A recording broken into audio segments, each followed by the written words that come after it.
Shalom peuple de Dieu, c'est votre humble serviteur, le prophète Riguen Moulopoué. Soyez le bienvenu dans votre émission Cache-toi chez vous. Cache-toi chez vous, c'est une émission qui reçoit les hommes de Dieu juste pour partager la parole de Dieu. Je dis merci à Kadi Kadima derrière nos caméras et merci beaucoup à Franck pour un bon son qui vient de nous offrir ce soir. Ça dépend de là où vous nous suivez, le matin ou le soir, mais que le bon Dieu bénisse ces gens qui sont en train de se battre jour et nuit pour nous offrir de bonne qualité des images et des sons. Merci beaucoup. Je dis merci à Déborah Ngama malgré son absence. Vous allez constater qu'elle ne sera pas avec nous aujourd'hui. Merci beaucoup aux gens qui nous suivent de partout dans le monde, sur Facebook, TikTok. Que Dieu vous bénisse et nous continuera à vous offrir de bonnes qualités et de bonnes choses. Merci beaucoup encore à l'homme de Dieu, le prophète Dieu merci. Et radio avec lui, nous allons partager de bons moments dans la présence de Dieu et de partage de la parole du Seigneur. Shalom prophète. Shalom homme de Dieu. Comment vous allez? Nous bénissons le nom de Dieu. Tant que Jésus est sur le trône, tout va bien. Grande ma joie de vous recevoir encore dans cette émission Cache-toi chez vous. Merci homme de Dieu. L'église se porte bien? Non, ça va, ça va. Maman aussi? Non, tout le monde va bien. Que le bon Dieu vous bénisse, prophète. Amen. Alors aujourd'hui, nous allons parler sur quoi? Aujourd'hui, nous avons un message très spécial pour les enfants de Dieu qui nous suivent de partout dans le monde. Un message inspiré par le Saint-Esprit. Un message qui va beaucoup bouleverser le royaume des ténèbres et qui affectera la foi de plusieurs dans le bon sens. Et ce message, c'est le ministère de la parole. Le ministère de la parole, prophète. Qu'est-ce que vous dites à partir de là? Le ministère de la parole. Le ministère de la parole, je peux dire que c'est une commission établie par Dieu lui-même.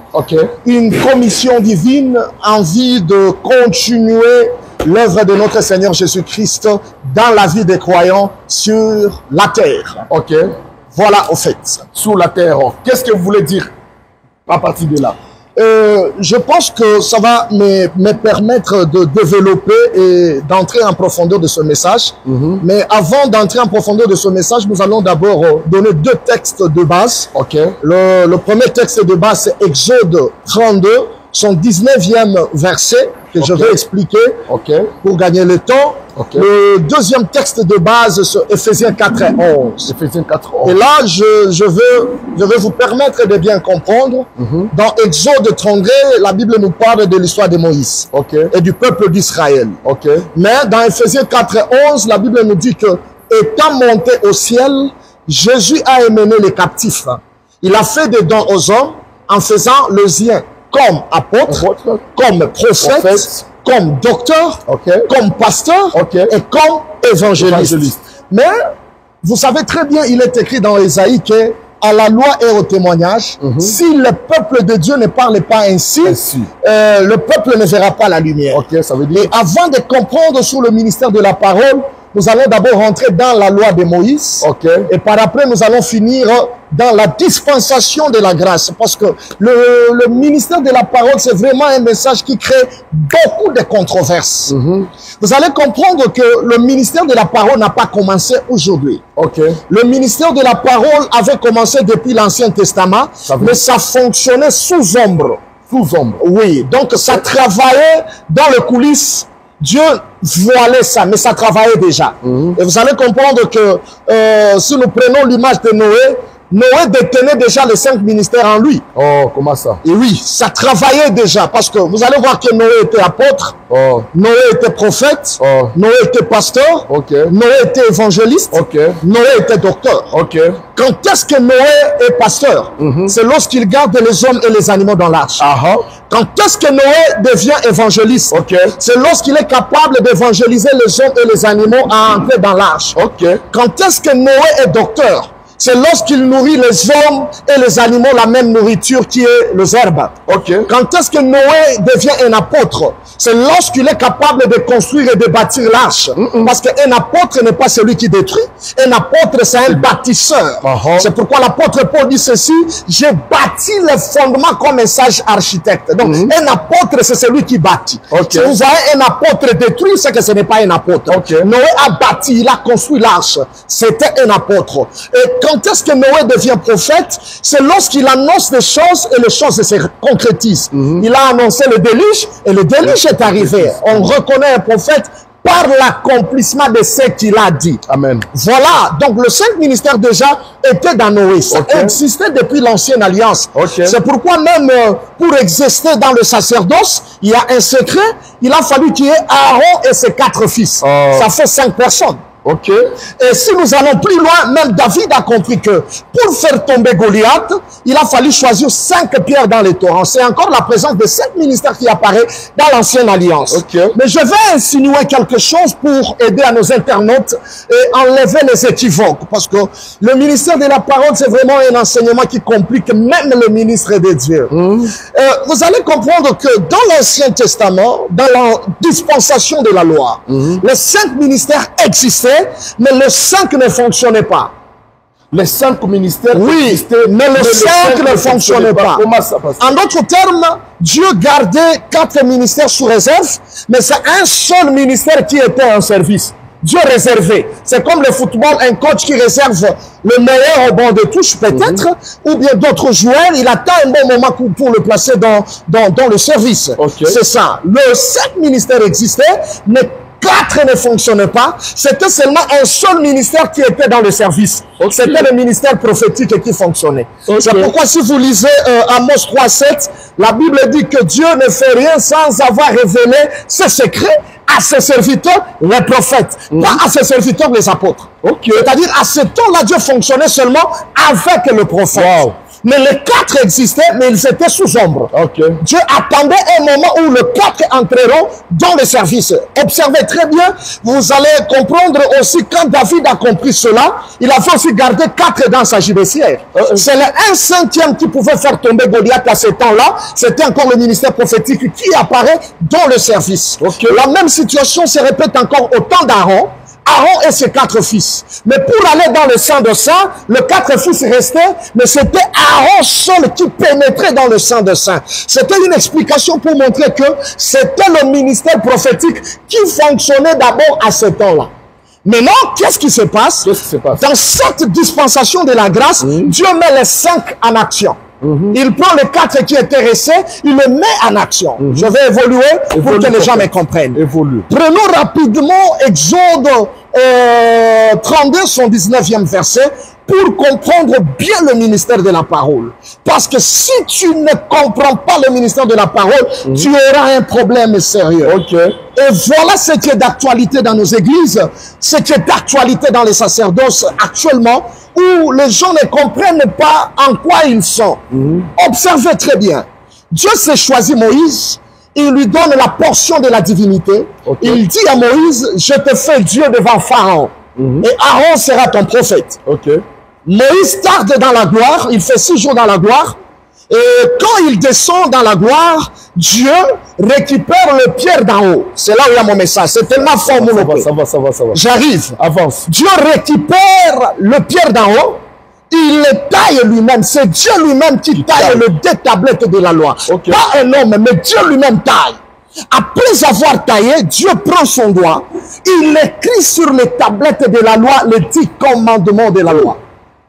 Et Dieu récupère les 2 tablettes, il donne ça au prophète Moïse. Il dit, Moïse, descends maintenant, va présenter cette loi à mon peuple. Lorsque Moïse descend, de loin, il voit qu'Israël s'est perverti. Au travers d'Aaron, ils ont imposé Aaron à construire le fort d'or. Et Aaron l'a fait. Et quand Moïse voit cela, au lieu de frapper le peuple qui s'est perverti, my God, au lieu de frapper Aaron qui s'est perverti, Moïse récupère les tablettes qu'il n'a pas taillées. C'est là où il y a mon message. Moïse récupère les tables de pierre innocentes qui n'ont pas péché. C'est le peuple qui a péché. Ce n'est pas la pierre qui a péché. Il récupère la pierre, il brise la pierre par sa colère au nom du peuple qui a péché. En d'autres termes, c'est la pierre qui a subi le châtiment du peuple. C'est alors maintenant que l'Éternel dira à Moïse, comme tu as brisé les tablettes de la loi, cette fois-ci au ciel, il n'y a pas une autre pierre que je peux te donner. C'était la seule pierre qui restait. Alors, tu dois choisir d'autres pierres que tu vas tailler comme la pierre qui a été brisée. Voilà l'évangile que je vous apporte. Okay. La pierre est déjà brisée. Moi, au ciel, je n'ai pas une autre pierre. Tu vas maintenant ramasser des pierres sur la terre et tu auras maintenant la charge de tailler ces pierres comme la pierre que tu as brisée. Oh, quelqu'un ne m'a pas compris. Quand la Bible nous parle d'une pierre, en réalité, la pierre peut expliquer aussi une personne. Si vous observez très bien les Écritures, nous connaissons des personnes qui sont de pierre. Daniel a vu la pierre qui sortait de la montagne sans les secours d'aucune main. Jacob avait posé la tête sur une pierre, il a reçu la vision.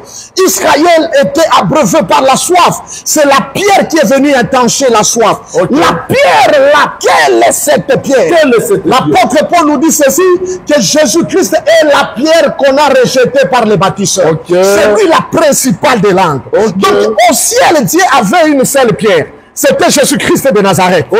Et Jésus nous est venu du ciel. Il nous a été envoyé par Dieu. Mais à cause de ma perversion, à cause du péché de celui qui me suit en direct, à cause de tes fautes, Jésus a été brisé à ta place. C'est Moïse qui l'a brisé. Parce que Jésus a été condamné par la loi. Moïse symbolise la loi. Donc c'est la loi qui a condamné la pierre. La pierre qui n'a pas péché, la pierre a été brisée à la place du peuple. La pierre qui était innocente a été condamnée à ta place. C'est alors maintenant, comme au ciel il n'y avait pas le remplaçant de la pierre.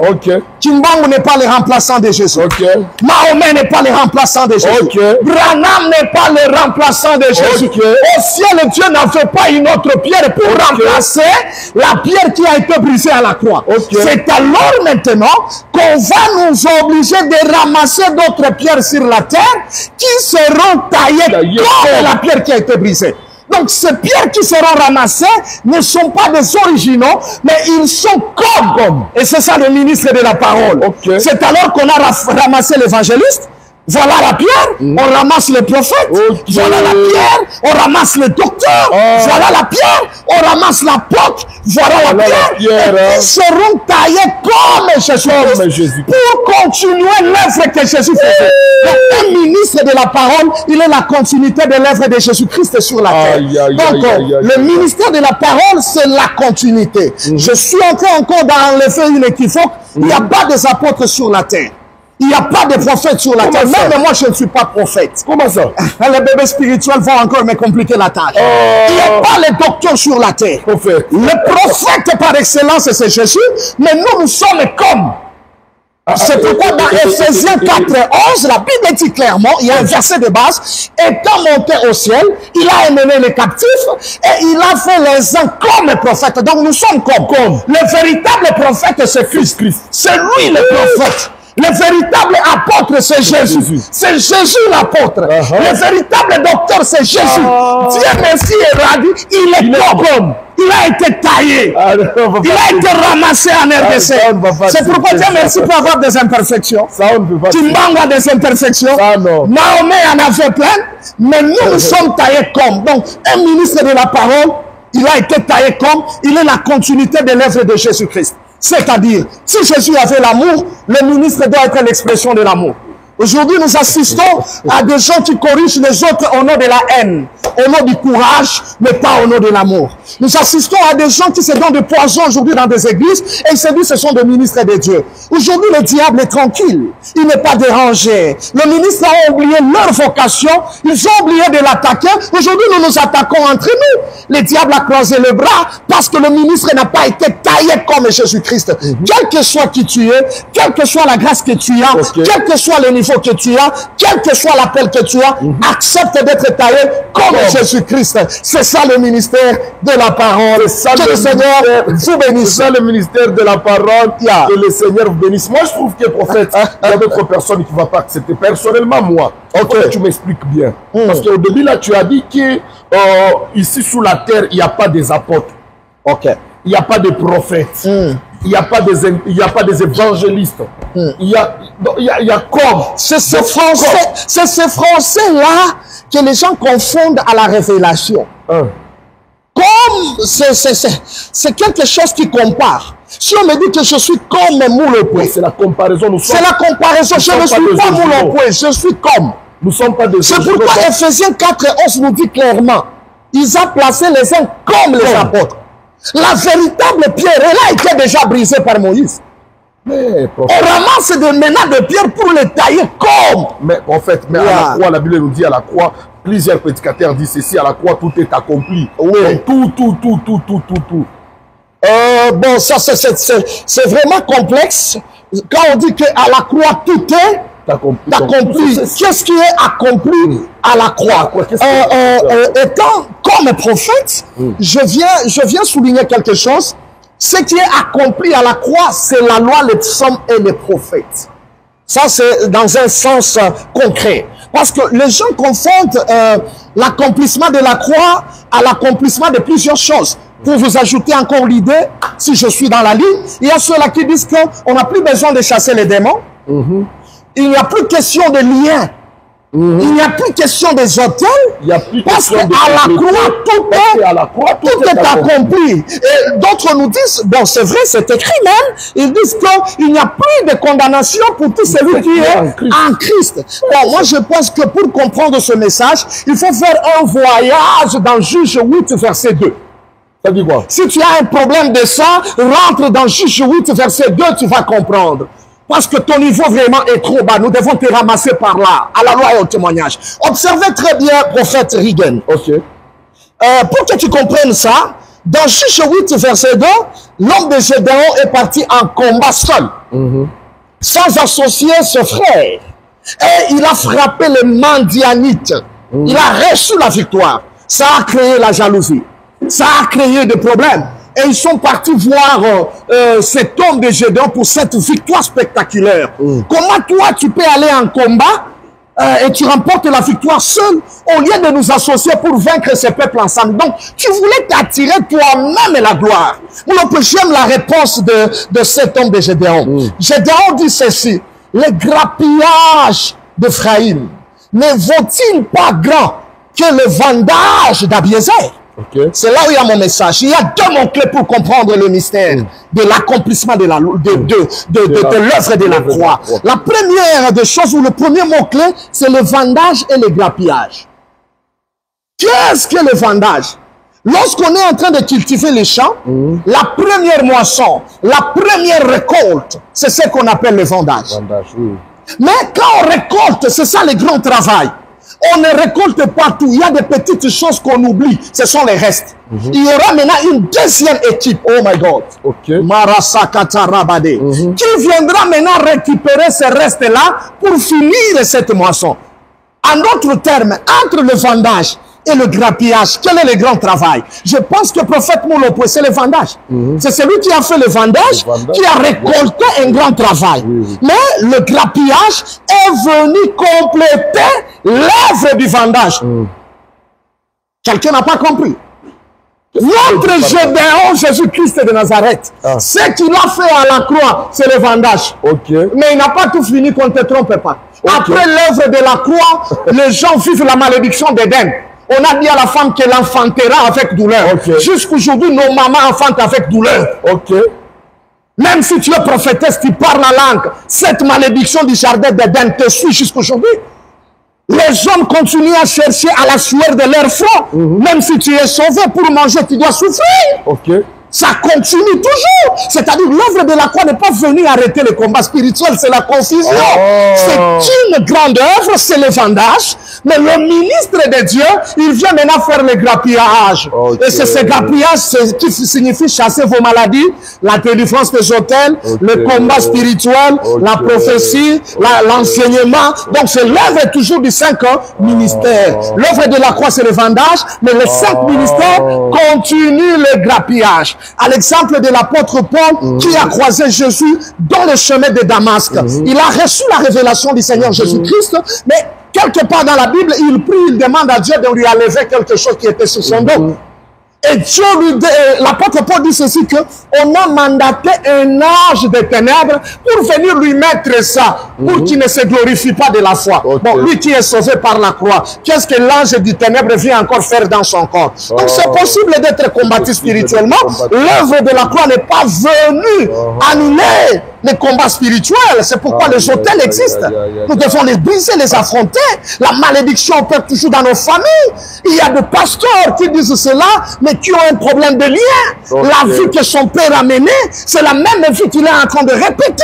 Il est victime de la réclamation de lien. Il est dans le ministère, mais avec le lien de la pauvreté, il n'avance pas malgré ses prières. En fait, je me rappelle, il y a quelqu'un qui avait dit sur les réseaux sociaux, d'ailleurs, je dois parler de ça. Il a dit ceci, moi je ne peux pas organiser une manifestation. Je ne peux pas organiser une manifestation, j'appelle les gens à l'église, venir leur dire que nous allons briser les liens de la pauvreté. Ça c'est passé le temps. Même si quelqu'un peut travailler, il peut trouver l'argent, quelqu'un peut faire ça, il va trouver l'argent. Est-ce que les liens de la pauvreté existent? Les liens existent. Les liens existent. Est-ce qu'on peut faire un culte d'enseignement des liens? Est-ce qu'on peut faire... on peut prendre le temps de prière pour les liens, les liens existent, qu'on ne te trompe pas, ça existe. Je vais te faire un mouvement seulement simple et tu vas comprendre, tu vas beaucoup aimer. N'est-ce pas? Regardez très bien. Abraham a un problème sérieux, il a le mensonge. N'est-ce pas? Il tombe dans le milieu d'un roi qui aime sa femme. Abraham ment, il dit que Sarah c'est sa soeur. Le mensonge, n'est-ce pas? Isaac, le même lien le réclame. Il arrive même à dire aussi que Rebecca, devant un roi, c'est sa soeur. Ce qui était dans son père, ça tombe sur lui. Jacob aussi, dans la même famille, la 3e génération, il devient encore un expert du mensonge. On l'appelle même usurpateur. Là, Jacob ne trompe pas le roi, mais il trompe son père. Il s'est fait Esaü alors que lui c'est Jacob. On a même détecté la voix, mais il continue à mentir. Non, papa, c'est moi Esaü. Le mensonge apparaît jusqu'à la 3e génération. On laisse maintenant Jacob, nous arrivons à la 4e génération. C'est là où maintenant les fils de Jacob se mettent ensemble pour tromper Jacob que Joseph était mort alors que Joseph était vendu en Égypte. Ça, c'est un lien de mensonge qui transcende les générations. Il y a des gens qui souffrent avec cette réalité spirituelle. Le lien existe et qu'on ne vous trompe pas. C'est pourquoi l'apôtre Paul dit, nous ne combattons pas contre la chair ni le sang. Donc nous sommes d'abord dans un combat. On peut combattre le lien, on peut briser les liens, on peut faire tomber le lien. Celui qui prêche sur ça, moi particulièrement, je ne prêche pas sur ça, mais je peux défendre ça parce que c'est biblique. Le lien existe, le lien existe. Alors nous allons continuer avec le prophète Dieu merci. Le samedi prochain, vous allez nous suivre de partout dans le monde. Que le bon Dieu vous bénisse. Merci beaucoup, prophète. Merci beaucoup, prophète. Je dis merci à Kadi Kadima, 10 000 carats, l'homme fort. Je dis merci à Frank Fender pour le travail qu'il est en train de faire dans Cache-toi. Que le bon Dieu vous bénisse.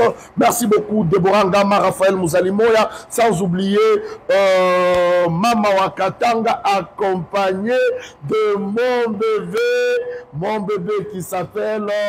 Je peux citer son nom. Joyeux anniversaire, maman. Joyeux anniversaire. Merci beaucoup à toi, Yohan Kassongo. Que le bon Dieu vous bénisse. Hey.